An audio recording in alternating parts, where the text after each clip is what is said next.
रामराम शेतकरी मित्रो, आज आम्ही आहोत मागच्या वर्षी Asian paint, art of living, Jaltara save ground water आणि श्रमजीवी या संस्थेच्या माध्यमातून या वाघोशी गावामध्ये तालुका खंडाळा जिल्हा साताऱ्यामध्ये आम्ही जलताराचं काम केलं। 1350 जलताराचे शोष खड्डे या पंचकृषीमधल्या एरियामध्ये आम्ही केले आणि खास करून आज ज्यांच्या शेतात आम्ही उभे आहोत धायगुडे पाटील 35 एकरचं क्षेत्र आहे, मला वाटतं 35 ते 50 वरच्या बाजूला सगळं धरण आपण शोषखड्डे या ठिकाणी केलेले आहेत, ते दगडानं भरलेले आहेत।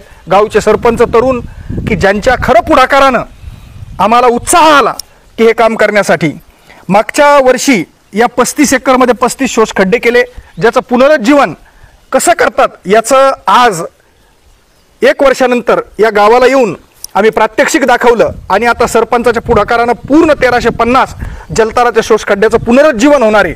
म्हणजे 4 महिने आलेली माती त्या खड्ड्यात जाऊन साचली आणि त्या खड्ड्यात त्या दगडामध्ये ती माती साचल्यामुळं पाणी जाण्याचा प्रवाह कमी झाला, म्हणून आपण त्या खड्ड्यातल्या दगडांना बाहेर काढतो, माती साफसफाई करतो, दगड साफसफाई करतो आणि परत ते दगड त्यात टाकून त्या खड्ड्याचं पुनरुज्जीवन करतो। आलेलं पाणी प्रचंड वेगानं परत खड्ड्यात जातं आणि जमिनीतली पाणी पातळी वाढते।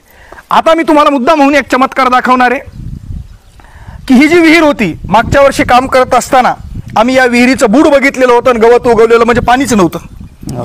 आणि या वर्षी म्हणजे आता जुलै या भागामध्ये परतीचा मान्सून येतो, सुरुवातीचा मान्सून नसतो, पण मे महिन्यामध्ये 2-3 पाऊस पडले आणि जलतारानं चमत्कार केला। आज बघा विहीर ही किती मोठ्या पातळीनं भरलेली आहे आणि त्यापेक्षा सगळ्यात मोठी गोष्ट वरतून विहिरीचे झरे हे सुरू झालेले आहेत।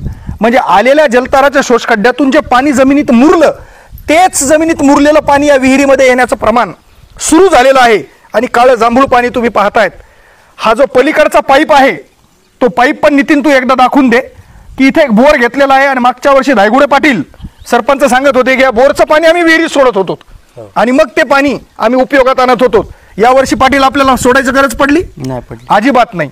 तर मी धायगुडे पाटील यांना त्यांचं नाव सांगायला लावतो आणि जलताराचा काय चमत्कार झाला आणि काय फायदा झाला हे आमच्या शेतकऱ्यांना तुम्ही सांगा। नाही, जलताराचा आम्हाला भरपूर फायदा झालेला आहे, पण आता निसर्गाच्या मोहर काहीच करू शकत नाही ना। जसा उन्हाळा कडक तसं पाणी कमीच पडतंय ना, त्याच्यामुळे काय प्रॉब्लेमच नाही ना। पण साहेबांनी केल्याप्रमाणे आम्हाला भरपूर फायदा झालेला आहे। पाणी पातळी वाढली ना, पाणी पातळी वाढली, सगळं वाढले। बरं, काय आर्थिक उत्पन्न सुद्धा चांगलं भेटलेले। बरं, कारण पाणी आल्यामुळं 2 पिकं जास्त झाले, बरोबर आहे ना, त्याचा विषयच नाही। बरं, मागच्या वर्षी या दिवसामध्ये अशी विहीर पाहिली होती का आपण? नव्हतीच ना। बरं, मागच्या वर्षी काम केल्याच्या नंतर या वर्षी प्रचंड फायदा झाला, भरपूर फायदा आहे। बस, तर हे शेतकरी स्वतः सांगतात। सरपंच तुम्हाला काय सांगायचं या बाबतीमध्ये गावाचे प्रमुख नागरिक म्हणून? आता या जलताराच्या माध्यमातून जी कामं झालेली त्याचा आर्थिक फायदा किंवा मानसिक समाधान, आर्थिक फायद्यापेक्षा मानसिक समाधान हे जास्त आहे आणि त्याचं सर्वस्वी जे काही श्रेय असेल ते जलताराचे जनक वाया सर यांना आणि श्रमजीवी संस्थेला, यांच्यामुळं गावात म्हणजे सुख समाधान किंवा लोकांची काम करण्याची ही सगळं बदललेलं आहे। पाणी वाढल्यामुळं, निव्वळ पाणी वाढल्यामुळं। एकदम बरोबर, सरपंच जे सांगताय शेतकरी मित्र की जलतारानं पाणी वाढवलं आणि हाताला काम दिलं। कारण आज सगळेची सगळे लोक हे शेतात आहेत का पाणी आल्यामुळं। काका या तुम्ही मागच्या वर्षी होते आमच्या कामावर। हां, तुमचं नाव सांगा? मच्छिंद्र सीताराम धायगुडे। मच्छिंद्र सीतारामजी धायगुडे हे मागच्या वर्षी आमच्या सोबत आम्हाला मदत करण्यासाठी होते, JCB बरोबर खड्ड्यांचे पॉईंट दाखवायला होते, कारण या भागामध्ये प्रचंड पाईपलाईन आलेल्या आहेत म्हणून कुठं खड्डा करायचा ते सांगत होते। मच्छिंद्र भाऊ, तुम्हाला काय वाटतं या कामानं काय फायदा झाला आपल्या गावाचा? कामाने फायदा म्हणजे पाण्याची पातळी बफेट वाढली। बरं, आणखी माणसं समाधानी झाली।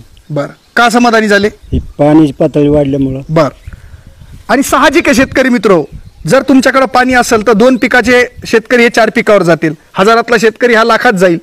आणि सगळ्यात महत्त्वाची गोष्ट आता बघा ना, मी आल्यापासून यांची आठवण करतो, हे खालच्या शेतामध्ये पाणी द्यायला गेलेले होते का? पाणी आहे म्हणून द्यायला गेले, पाणी नसतं तर सगळे झाडाखाली असते, बरोबर आहे धायगुडे पाटील? या पुढे या तुम्ही पण। हां, तर हे सगळ्या गोष्टी इथं मोटर चालू आहेत, आता ते एवढे तुलतुल करू लागले, लाईट का गेली? बरोबर आहे धायगुडे? बस, म्हणजे पाणी मुबलक प्रमाणामध्ये उभं आहे आणि जलतारानं हे साध्य करून दाखवलेलं आहे। सिंपल टेक्निक आहे, प्रत्येक एकरमध्ये उताराला जिथं पाणी जाऊन साचतं त्या ठिकाणी JCBनं एक 4x4 5x5 6 फूट खोलीचा शोष खड्डा करायचा, त्याला दगडानं भरून घ्यायचं, 5.5 फूट अर्धा फूट रिकामी जागा ठेवायची, आलेलं पाणी त्याच्यात उतरतं. आणि प्रत्येक एकरामध्ये जर असं केलं आपण तर गावामध्ये 1000 एकर असेल तर 1000 शोष खड्डे करा. 4 महिन्यातलं करोडो लिटर पाणी. आमचे मित्र म्हणून निंबोदरी जे जलताराचे खूप मोठे मार्गदर्शक आहेत, माझे सहकारी आहेत, त्यांनी एक संशोधन केलं की 700 मिलीलिटर पाऊस जर पडत असेल तर एका एकरामध्ये 4 महिन्यात 48 लाख लिटर पाणी येतं. कल्पना करा तुम्ही, हे पाणी सगळं वाहून जात होतं. अरे याच्यातलं 80% पाणी बाकीच्या क्षेत्रात मुरलं असं समजू आपण, आणि 20% पाणी जलताराच्या शोष खड्ड्यातून जमिनीत गेलं तर एका एकरामध्ये 9 लाख लिटर पाणी मुरायले. 1000 शोष खड्ड्यातून आपण आकडा मोजू शकत नाहीत एवढं पाणी तुमच्या इथं यायला लागले. आणि म्हणून सरपंच त्यांच्या भाषेत जे सांगत होते की गावात सुख समाधान आलं, हे कशामुळे आलं? पाण्यामुळे आलं. अहो या सीझनमध्ये आम्ही मागच्या वर्षी पाहिलेलं आहे, विहिरी कोरड्या ठण होत्या, गवत उगवलेलं होतं. आज त्या विहिरीमध्ये काळं जांभूळ पाणी आहे. वरच्या व्हिडिओमध्ये मी तुम्हाला दाखवलेलं आहे की वरतून पाजरेत, याच्यापेक्षा आनंद काय वाटू शकतो? मी तर समजतो की मी फार धन्य आहे की माझ्या मायबाप शेतकऱ्याला या जलताराच्या माध्यमातून मी एक छोटीशी मदत करण्याचं काम करतोय. सरपंचांनी खूप स्तुती केली आमची की तुमच्यामुळे झालं, श्रमजीवीमुळे झालं. काय असतं तुम्हाला मी सांगतो, माणूसच माणसाला मदत करण्यासाठी परमेश्वराने इथं पाठवलेला आहे. आणि हे जर आपल्याला कळालं तर माझा उद्देश तर एकच आहे, गुरुदेवांच्या आशीर्वादानं, की शेतकऱ्यांना पाणी दिलं तर उत्पन्न वाढेल आणि समृद्धता येईल. आणि तेच काम आपण पूर्ण देशभरामध्ये करत आहोत. तर माझी परत एकदा सगळ्या शेतकऱ्यांना विनंती आहे की आता वेळ न घालता प्रत्येक जणांनी जलताराचा शोष खड्डा करा आणि पाणीदार बनून आर्थिक समृद्धता मिळवा. खूप खूप धन्यवाद.